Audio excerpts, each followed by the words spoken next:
जय श्री राधे। श्री हरिवंश राधा वल्लभ लाल की जय। हरिवंश महाप्रभु की जय। परम पूज्य गुरुदेव महाराज की जय। श्री चैतन्य महाप्रभु की जय। बहुत बहुत स्वागत है सभी का। आइए सुनते हैं चैतन्य चरितावली में संन्यास से पूर्व। इस अध्याय को शुरू करने से पहले आइए एक बार हरि नाम गा लेते हैं।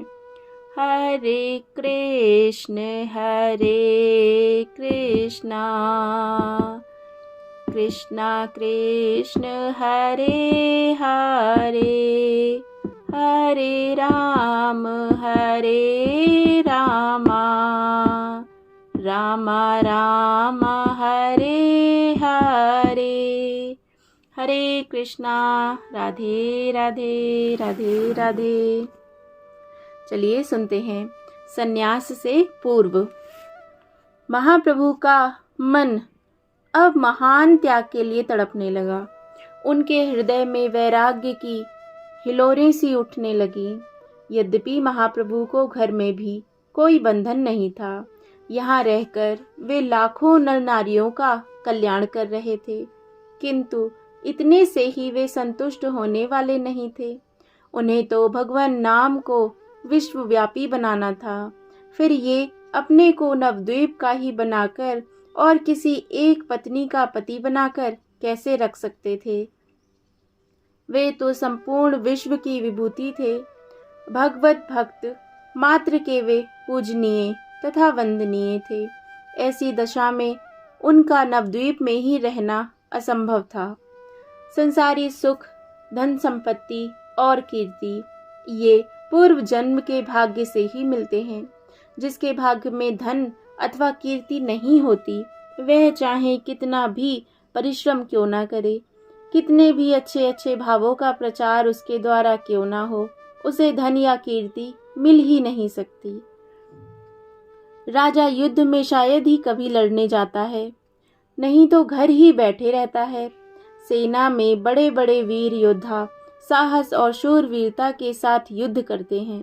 प्राणों की बाजी लगाकर लाखों एक से एक बढ़कर पराक्रम दिखाते हुए शत्रु के दांतों को खट्टा करते हैं, किंतु उनकी शूरवीरता का किसी को पता ही नहीं चलता। विजय का सुयश घर में बैठे हुए राजा को ही प्राप्त होता है। एक चर्मकार का परिवार दिन भर काम करता है। उसके छोटे से बच्चे से लेकर बड़े बूढ़े, स्त्री पुरुष दिन रात्रि काम में जुटे ही रहते हैं, फिर भी उन्हें खाने को पूरा नहीं पड़ता। इसके विपरीत दूसरा महाजन पलंग से नीचे भी नहीं उतरता तो बहुत से सेवक उसके आगे पीछे बिछौना बिछाते हुए चलते हैं। उसके मुनीम दिन रात्रि परिश्रम करते हैं। उन्हीं के द्वारा उसे हजारों रुपए रोज की आमदनी होती है, किंतु उन मुनीमों को महीने में गिने हुए 15-20 रुपए ही मिलते हैं। उस सब आमदनी का स्वामी वह कुछ ना करने वाला महाजन ही समझा जाता है। इसीलिए किसी के धन अथवा बढ़ती हुई कीर्ति को देखकर कभी इस प्रकार का द्वेष नहीं करना चाहिए कि हम इससे बढ़कर काम करते हैं, तब भी हमारा इतना नाम क्यों नहीं होता। यह तो अपने अपने भाग्य की बात है। तुम्हारे भाग्य में जितनी कीर्ति है उतनी तुम्हें मिलेगी, फिर तुम कितने भी बड़े काम क्यों ना करो। कीर्ति उसी की अधिक होगी जो तुम्हारी दृष्टि में तुमसे कम काम करता है। तुम उसके भाग्य की रेखा को तो मेट नहीं सकते। श्री रामानुजाचार्य से भी पूर्व बहुत से श्री संप्रदाय के त्यागी और विरक्त सन्यासी हुए, किंतु श्री संप्रदाय के प्रधान आचार्य का पद रामानुजाचार्य भगवान के ही भाग्य में था। इसी प्रकार चाहे कोई कितना भी बड़ा महापुरुष हो या महात्मा क्यों ना हो, उन सब के भोग प्रारब्ध के ही अनुसार होंगे। प्रारब्ध का संबंध शरीर से है। जिसने शरीर धारण किया है उसे प्रारब्ध के भोग भोगने ही पड़ेंगे। यह दूसरी बात है कि महापुरुषों की उन भोगों में तनिक भी आसक्ति नहीं होती। वे शरीर को और प्रारब्ध को देह का वस्त्र और मैल समझकर उसी के अनुसार व्यवहार करते हैं। असली बात तो यह है कि उनका अपना प्रारब्ध तो कुछ होता ही नहीं। वे जगत के कल्याण के निमित्त ही प्रारब्ध का बहाना बनाकर लीलाएं करते हैं। कीर्ति भी संसार के सुखों में से एक बड़ा भारी सुख है। लोक में जिसकी अधिक कीर्ति होने लगती है, उसी से कीर्ति लोलुप संसारी लोग डाहा करने लगते हैं। इसका एकमात्र उपाय है अपनी ओर से कीर्ति लाभ का तनिक भी प्रयत्न ना करना। हमारी कीर्ति हो, ये भाव भी जहाँ तक हो हृदय में आने ही ना चाहिए, और आई हुई कीर्ति का त्याग भी करते रहना चाहिए। त्याग से कीर्ति और निर्मल हो जाती है, और डाहा करने वाले भी त्याग के प्रभाव से उसके चरणों में झुक जाते हैं। यह तो संसारी भोगों के विषय की बात रही। त्याग का इतना ही फल नहीं कि उससे कीर्ति निर्मल बने और विद्वेषी ही उसका लोहा मानने लगे, किंतु त्याग का सर्वोत्तम फल तो भगवत प्राप्ति ही है।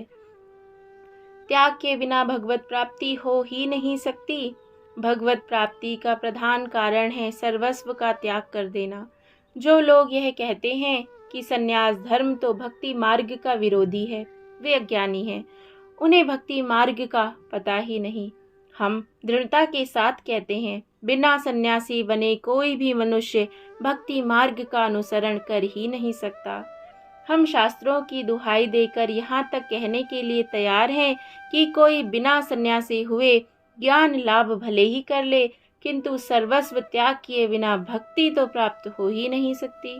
मन से त्याग करने का बहाना बनाकर जो विषयों के सेवन में लगे रहने पर भी अपने को पूर्ण भगवत भक्त कहने का दावा करते हैं, उनसे हमें कुछ नहीं कहना।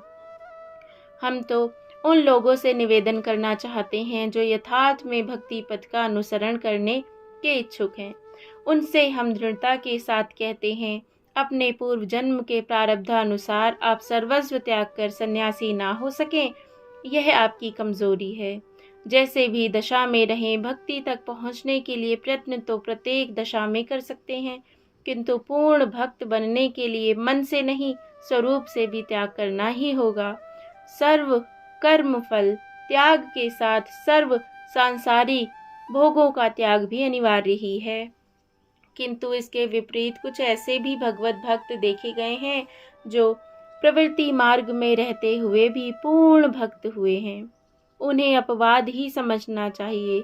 सिद्धांत तो यही है कि भगवत भक्ति के लिए रूप सनातन और रघुनाथ दास की तरह अकिंचन बनकर घर घर के टुकड़ों पर ही निर्वाह करके अहर्निश कृष्ण कीर्तन करते रहना चाहिए। इसीलिए लोकमान्य तिलक ने भक्ति मार्ग और ज्ञान मार्ग दोनों को ही त्याग मार्ग बताकर एक नए ही कर्म योग मार्ग की कल्पना की है। योग गृहस्थ में रहकर भी भगवत प्राप्ति की जा सकती है, किंतु वह ऐसी बात है जैसे किसी सांस के रोगी के लिए दही सर्वथा निषेध है। यदि वह सांस की बीमारी में दही से एकदम बचा रहे तो सर्वश्रेष्ठ है, किंतु वह अपने पूर्व जन्म के संस्कारों के अनुसार दही की प्रबल वासना के कारण उसे एकदम नहीं छोड़ सकता, तो वैद्य उसमें एक ऐसी दवाई मिला देते हैं कि फिर वह दही बीमार को हानिप्रद नहीं होती। इसी प्रकार जो एकदम स्वरूपतः त्याग नहीं कर सकते, उनके लिए भगवान ने बताया है वे संपूर्ण संसारी कामों को भगवत सेवा ही समझकर निष्काम भाव से फल की इच्छा से रहित होकर करते रहेंगे और निरंतर हरि स्मरण में ही लगे रहेंगे, तो उन्हें संसारी काम बाधा ना पहुंचा सकेंगे। किंतु जो लोग हठपूर्वक इस बात का आग्रह ही करते हैं कि भक्ति मार्ग के पथिक को किसी भी दशा में संसारी कर्मों को त्याग कर संन्यास धर्म का अनुसरण ना करना चाहिए, उनसे अब क्या ही कहें। वे थोड़ी ऊंची दृष्टि करके देखें तो पता चलेगा कि सभी भक्ति मार्ग के प्रधान पुरुष घर बार त्यागी सन्यासी ही हुए हैं। जय जय श्री राधे। भक्ति के अथवा सभी मार्गों के प्रवर्तक भगवान ब्रह्मा जी हैं। वे तो प्रवृत्ति निवृत्ति दोनों के ही जनक हैं, इसीलिए उन्हें किसी एक मार्ग का कहना ठीक नहीं। उनके पुत्र अथवा शिष्य भगवान नारद ही भक्ति मार्ग के प्रधान आचार्य समझे जाते हैं। वे घर बार त्यागी आजन्म ब्रह्मचारी सन्यासी ही थे। उन्होंने एक दो को ही घर बार विहीन नहीं बनाया, किंतु लाखों को उनकी पूर्व प्रकृति के अनुसार संसार त्यागी विरागी बना दिया।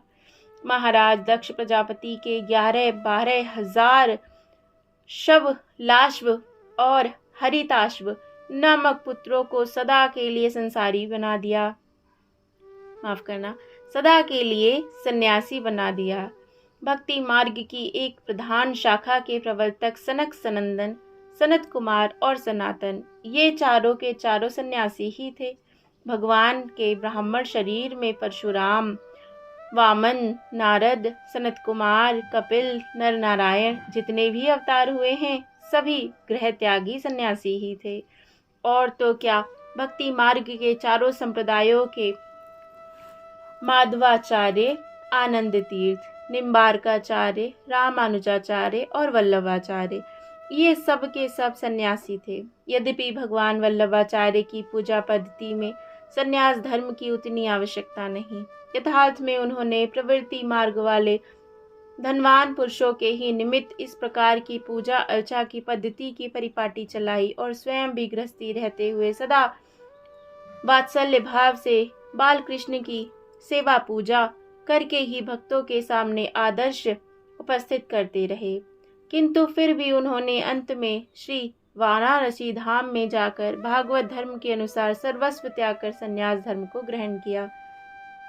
जिस संन्यास धर्म की इतनी महिमा है उसकी निंदा संसारी विषयों में आबद्ध जीवों के अतिरिक्त कोई कर ही नहीं सकता।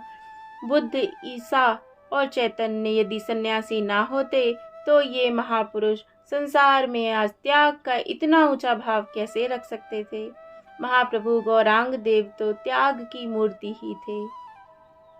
विषयी लोगों का तथा कामनियों का दर्शन भी विष भक्षण से बढ़कर है। आहा, ऐसा त्याग का सजीव उदाहरण और कहाँ मिल सकता है। महाप्रभु ने सचमुच में महान त्याग की पराकाष्ठा करके दिखा दी। उनके पथ के अनुयायी अंतरंग भक्त जीव सनातन रूप, रघुनाथ, प्रबोधानंद, स्वरूप दामोदर, हरिदास, गोपाल भट्ट, लोकनाथ गोस्वामी एक से एक बढ़कर परम त्यागी सन्यासी थे। इनका त्याग और वैराग्य महाप्रभु के परम त्याग में भावों का एक उज्ज्वल आदर्श है। रूप स्वामी के लिए तो यहाँ तक सुना जाता है कि वे एक दिन से अधिक एक वृक्ष के नीचे भी नहीं ठहरते थे। ब्रजवासियों के घर से टुकड़े मांग लाना और रोज किसी नए वृक्ष के नीचे पड़ जाना। धन्य है उनके त्याग को और उनकी भक्ति को। भगवान के अंतरंग भक्त उद्धव, विदुर दोनों ही सन्यासी हुए। परम सन्यासिनी गोपिकाओं से बढ़कर त्याग का आदर्श कहाँ मिल सकता है। उद्धव, विदुर और गोपिकाओं ने यद्यपि लिंग संन्यास ही लिया था, क्योंकि लिंग संन्यास का विधान शास्त्रों में प्राय ब्राह्मण के लिए ही पाया जाता है, किंतु तो भी ये घर बार को छोड़कर अलिंग सन्यासी ही थे। महाप्रभु भला घर में कैसे रह सकते थे। उनके मन में संन्यास लेने के भाव प्रबलता के साथ उठने लगे। वे मन ही मन सोचने लगे कि अब हम जब तक सन्यासी बनकर और मूंड मुंडवाकर घर घर भिक्षा नहीं मांगेंगे, तब तक ना तो हमारी आत्मा को पूर्ण शांति प्राप्त होगी और ना हमारे इन विरोधियों का ही उद्धार होगा। हम इन विरोधियों का उद्धार अपने महान त्याग द्वारा ही कर सकेंगे। वे हमारी बढ़ती हुई कीर्ति से डहा करके ऐसे भाव रखने लगे हैं। प्रभु इन्हीं भावों में मग्न थे कि इतने में ही कटवा में रहने वाले दंडी स्वामी केशव भारती महाराज नवद्वीप पधारे। समय के प्रभाव से आजकल तो सभी प्राचीन व्यवस्था नष्ट हो गई है, किंतु हम जब की बात कर रहे हैं उस समय ऐसी परिपाटी थी कि दंडी सन्यासी किसी भी गृहस्थ के द्वार पर पहुंच जाए, वही गृहस्थ उठकर उनका सत्कार करता और उनसे श्रद्धा भक्ति के सहित भिक्षा कर लेने के लिए प्रार्थना करता। 10 नामी सन्यासियों में तीर्थ, सरस्वती और आश्रम, इन तीनों को दंड धारण करने का अधिकार है। भारतीयों को भी दंड का अधिकार है, किंतु दंडी संप्रदाय में उनका आधा दंड समझा जाता है। शेष गिरी, पुरी, वन, अरण्य तथा पर्वत आदि 6 प्रकार के सन्यासियों को दंड का अधिकार नहीं है। दंड ब्राह्मण ही ले सकता है, इसीलिए दंडी सन्यासी ब्राह्मण ही होते हैं। केशव भारती दंडी ही सन्यासी थे। पीछे इनकी शिष्य परंपरा में इनके उत्तराधिकारी गृहस्थी बन गए, जो कटवा के समीप अब भी विद्यमान है। भारती को देखते ही प्रभु ने उठकर उनके चरणों में प्रणाम किया। भारती इनके शरीर में ऐसे अपूर्व प्रेम के लक्षणों को देखकर एकदम भौचक्के रह गए। इनकी नम्रता, शालीनता और सुशीलता से प्रसन्न होकर भारती प्रेम में विभोर हुए कहने लगे, आप या तो नारद हैं या प्रहलाद, आप तो मूर्तिमान प्रेम ही दिखाई देते हैं। भारती के मुख से ऐसी बातें सुनकर प्रभु प्रेम में विभोर हो गए और भारती के पैरों को पकड़कर गदगद कंठ से कहने लगे, आप साक्षात ईश्वर हैं, आप नर रूप में नारायण हैं। आज मुझ गृहस्थी के घर को पावन बनाइए और मेरे ऊपर कृपा कीजिए, जिससे मैं संसार बंधन से मुक्त हो सकूं। भारती ने कहा, आप संपूर्ण शरीर में भगवत्ता के चिन्ह हैं, आपके संपूर्ण शरीर में भगवत्ता के चिन्ह हैं, आप प्रेम के अवतार हैं। मुझे तो आपके दर्शन से भगवान के दर्शन का सा सुख अनुभव हो रहा है। प्रभु ने भारती की स्तुति करते हुए कहा, आप तो भगवान के प्यारे हैं, आपके हृदय में भगवान सदा निवास करते हैं, आपके नेत्रों में श्री कृष्ण की छाया सदा छाई रहती है, इसीलिए चराचर विश्व में आप भगवान के ही दर्शन करते हैं। इस प्रकार इन दोनों महापुरुषों में बहुत देर तक प्रेम की बातें होती रहीं। एक दूसरे के गुणों पर आसक्त होकर एक दूसरे की स्तुति कर रहे थे। अनंतर सची माता ने भोजन तैयार किया। प्रभु ने श्रद्धा पूर्वक भारती जी को भिक्षा कराई। दूसरे दिन भारती जी गंगा किनारे अपने आश्रम को ही फिर लौट गए, मानो वे प्रभु को संन्यास का स्मरण दिलाने के लिए आए हों। भारती जी के चले जाने पर प्रभु का मन अब और भी अधिकाधिक अधीर होने लगा। अब वे महात्याग की तैयारियां करने लगे। पूर्ण सुख जिसका नाम है, जिससे आगे दूसरा सुख हो ही नहीं सकता, वह तो त्याग से ही मिलता है। धर्म, तप, ज्ञान और त्याग, यही भक्ति के परम प्रधान है। इसीलिए शास्त्रों में लिखा है, जिसने एक सत्य का अवलंबन कर लिया, उसने सभी धर्मों का पालन किया। जिसने मौन रहकर वाणी का पूर्ण रीत्या संयम कर लिया, उसे सभी तपों का फल प्राप्त हो गया। जो सदा सत असत का विचार करता है, उसके लिए इससे बढ़कर और ज्ञान हो ही क्या सकता है। और जिसने सर्वस्व त्याग कर दिया, उसने सबसे श्रेष्ठ परम सुख को प्राप्त कर लिया। अब पाठक आगे कलेजे को खूब कसकर पकड़ लीजिए, दिल को थामकर उन महान त्यागी महाप्रभु के महात्याग की तैयारी की बात सुनिए। जय जय श्री राधे। आगे के अध्याय और भी बहुत बहुत बहुत ज़्यादा भावपूर्ण होने वाले हैं। अगर चैनल को सब्सक्राइब ना किया हो तो ज़रूर कर लें। जय जय श्री राधे। श्री चैतन्य महाप्रभु की जय। श्री चैतन्य चरितावली की जय। जय जय श्री राधे। जय जय श्री राधे श्याम।